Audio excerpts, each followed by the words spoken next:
오늘 보고드릴 순서는 시간이 제한되어 있기 때문에 해병대 주요 전투 작전부터 해서 내전말까지 간략히 보고드리겠습니다. 관련 근거는 보시는 바와 같습니다. 해병대가 유명한 전투가 7개가 있습니다. 거기에 진동리 전투도 포함되어 있는데 진동리 전투가 시작되기 전에 함양부터 삼천, 진주, 군부 방향에서 작은 전투가 지속되면서 이까지 왔습니다. 그리고 앞에 다 설명을 하셨지만 289 입장에서는 최초의 반격작전이다. 공격을 해서 진주를 확보하라 라고 미8군 사령관이 명령을 했습니다. 그리고 낙동강 방어선이라고 부르는데 미국에서는 이걸 부산 프레미러라고 부릅니다. 부산 방어선이라고 부르는 것이죠. 그래서 아까 사무총장님께서 마산 방어 전투다. 우리 한국말로 하면 어감이 좀 이상할지 몰라도 마산을 방어하려면 외곽에서 지켜야 되니까 진동리, 진전면 이런 데서 전부 다 자연스럽게 전투를 하게 된 것입니다. 작전은 3단계로 이렇게 구분이 되어가지고 실시가 되었습니다. 이때 해병대는 김성은 부대라고 이분이 고향이 창원이십니다. 월남전 기간 중에 현재까지도 국방부 최장수 국방부 장관을 역임하셨습니다.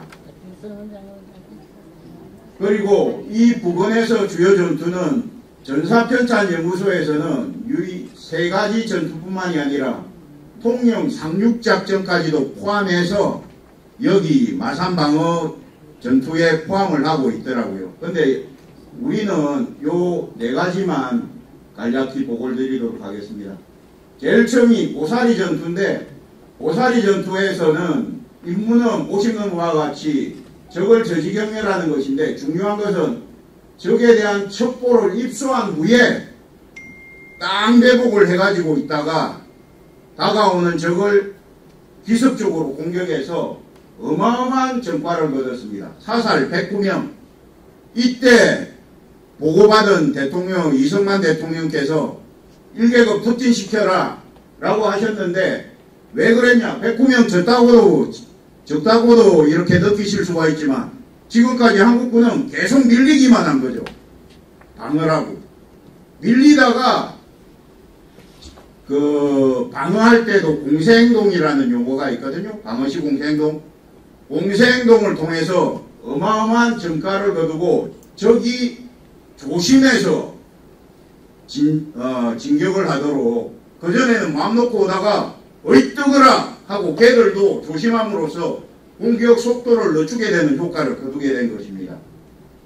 두 번째는 1차 진통리 전투인데 앞에서 경남대 교수님이 발표하신 대로 보급로를 적 육사단이 완전히 확보하고 있었기 때문에 이 보급로를 확보하라. 그렇게 하려면 이 관련 고지들을 전부 다 확보해야 되는데 고지를 확보한 후에 2분의 개인계를 하고 마산으로 이동짓기를 했습니다.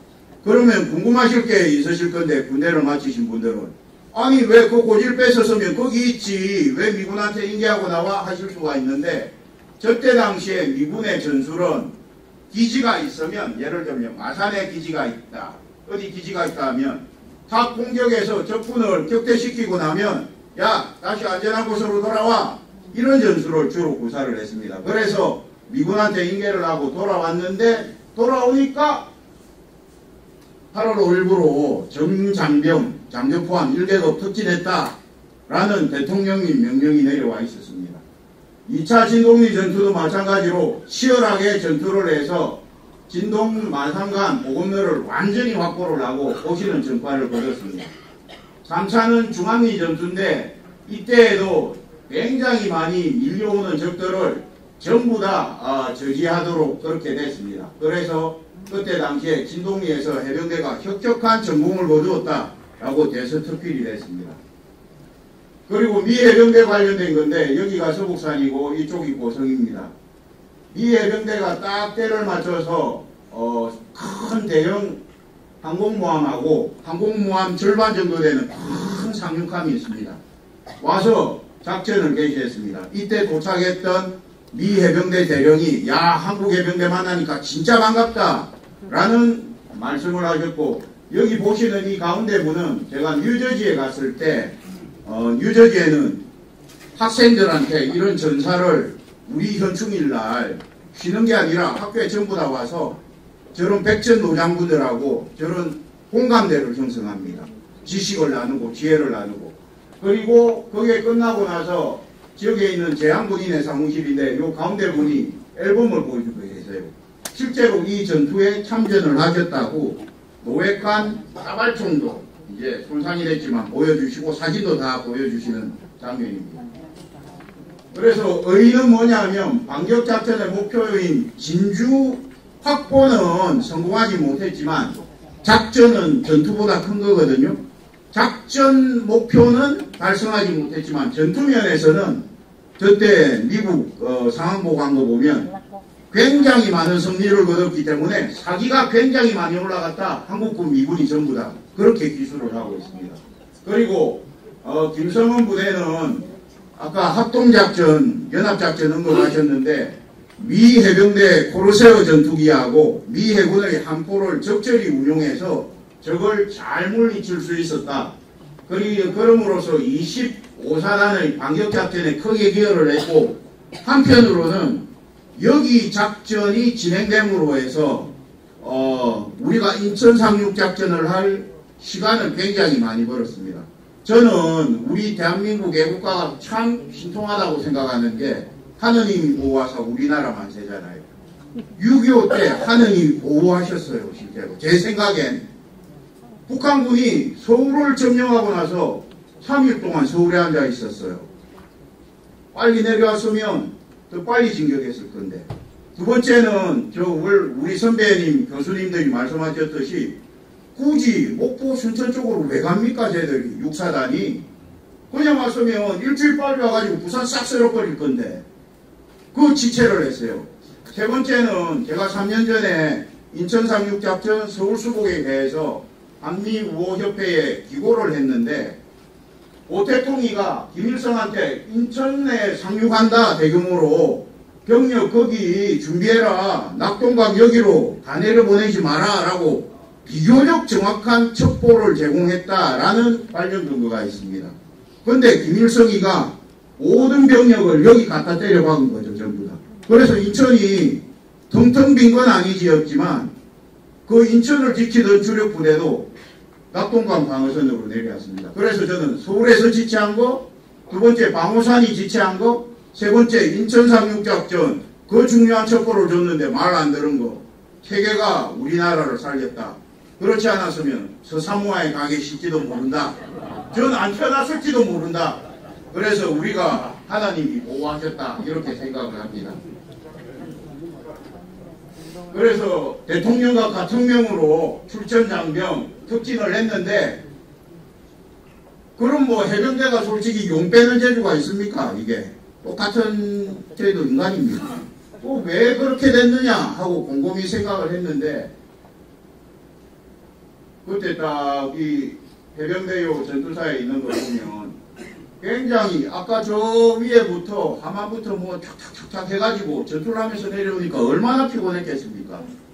그러니까 이때는 부하들이 참 부대장이 잘하니까 부하들도 이랬겠죠. 닭을 잡아가지고 이 닭을 주민분들 허락을 받고 잡았을 거라고 생각합니다. 해병대가 원래 서명 깃바에 앉으면 불안데 네. 닭을 잡아가지고 부대장님한테 보냈는데 이 김성은 부대장님이 부대원들이 다 먹는 걸 보시고 나서야 식사를 했다. 부대원들이 먹지 않으면 손을 안 대셨다. 저는 저런 부대장님 미치니까 저런 전투를 승리할 수 있었다고 생각을 합니다. 그리고 해병대 홍보를 잠깐 하자면 진해에서 태어났습니다. 해병대가.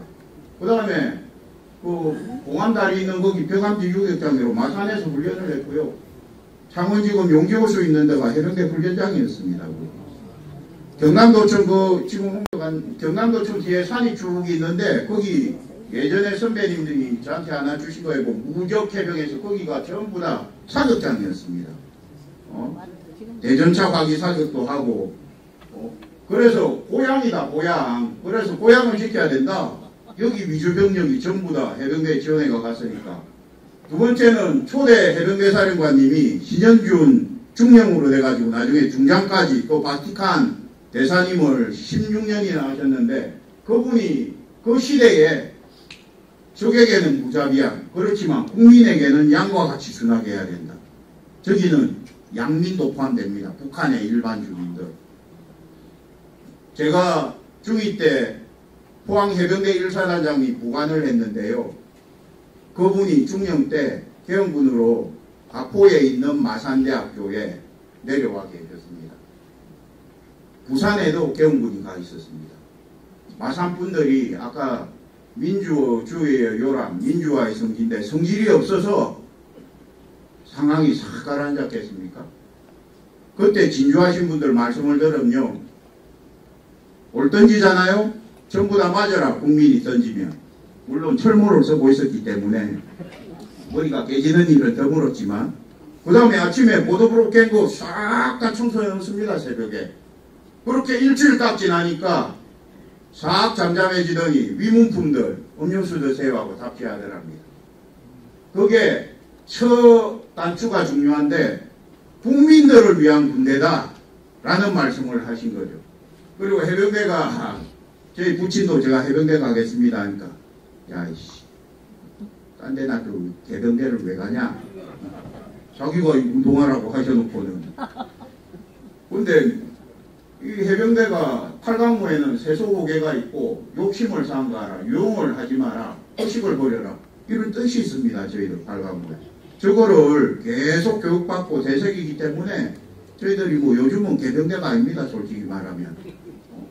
두 번째, 빨간 명찰에 붉은색은 피와 정열을 뜻하고요. 아까 교수님 그 필리핀의 눈물이라고 하셨는데, 저희는 교수님 지침대로 땀입니다. 이게 노란색이. 그래서 이런 것들을 쭉 훈련소부터 기수로, 병들도 기수로 나가거든요. 미군 군번줄은 녹슬어도 해병대 기수발은 녹슬지 않는다가 있는데, 이런 해병원으로 쫙 녹아 들어가서 이렇게 만들어졌지 않았나라고 생각을 합니다. 그리고 조금 이제 진지하게 들어가면 국군조직법에 해병대는 상륙작전을 주 임무로 부여받았는데, 이게 어떤 작전이냐, 상륙이. 해군 상륙하면서 육지로 올라가야 되는 겁니다. 구탈 땅이 없습니다. 그래서 죽기를 각오하고 배를 떠나는데 제정신이면 못 가겠죠, 이게. 그래서 해병대가 어떤 때는 약간 똘끼도 좀 있습니다. 두 번째는 해변에 탁 내리면 안 죽으려면 어떻게 해야 되겠습니까? 그렇죠. 아이, 정답이 띵동땡. 할 수 없이 빨리 뛰어야 됩니다, 이거. 세 번째는 고문포트 또는 상륙돌격장갑차, 해군의 상륙주정 타고 돌격하다가 적포탄에 꼭 맞으면 꼬로록 해가 죽어도 같이 죽고, 촥 내리면 똘똘 뭉쳐서 쏴야 되니까 의리가 안 강할 수가 없습니다, 저희들이. 그 다음에 아까 저는 하해상경이란 상정하해가 아니라 하해상경말을 좋아하는데, 이라크 갈 때도 똑같이 했습니다. 우리 대원들이 저를 지켜줘야 되는데 저를 지켜주게 만들면 개구신직이 되겠습니까, 제가? 진짜 음할 땐 음해도 진짜 저도 잘 챙겼습니다. 그래서 상관, 부하를 사랑하고 상관을 존경하고, 또 해병대는 예를 들면 말단 소총병 병부터 대대장 중령까지 15분 이내에 같은 해변에 그대로 같이 내밀버립니다. 지상전 하면, 제가 해병대도 지상전 하거든요. 여기처럼 이 뒤쪽에 이렇게 쫙 있어요. 말단 소총병은 이 앞에 있고, 물론 앞에 순찰은 가겠지만 상대적으로 안전할 확률이 조금 더 높다고 볼 수도 있죠. 아까 1.4면으로 공격을 받을 가능성도 있지만 상대적으로 안전할 수가 있습니다. 그런데 같은 해변에 내리니 소대장, 분대장, 소대장, 중대장, 대대장은 명령에 복종하는 게 살아서 임무를 완수할 가능성이 더 높은 군대이다. 그래서 해병대는 자기 혼자 나를 지킬 수가 없기 때문에, 요거밖에 못 보기 때문에 전부 다 똘똘 뭉쳐서 지킨다. 그래서 우리 마산해병대 전후에 연합회장님 딱 앉아 계신데 이렇게 군복 입고 와가지고 똘똘 뭉쳐서 사회를 위해서도 봉사하고 계신 것 같습니다. 감사합니다, 회장님.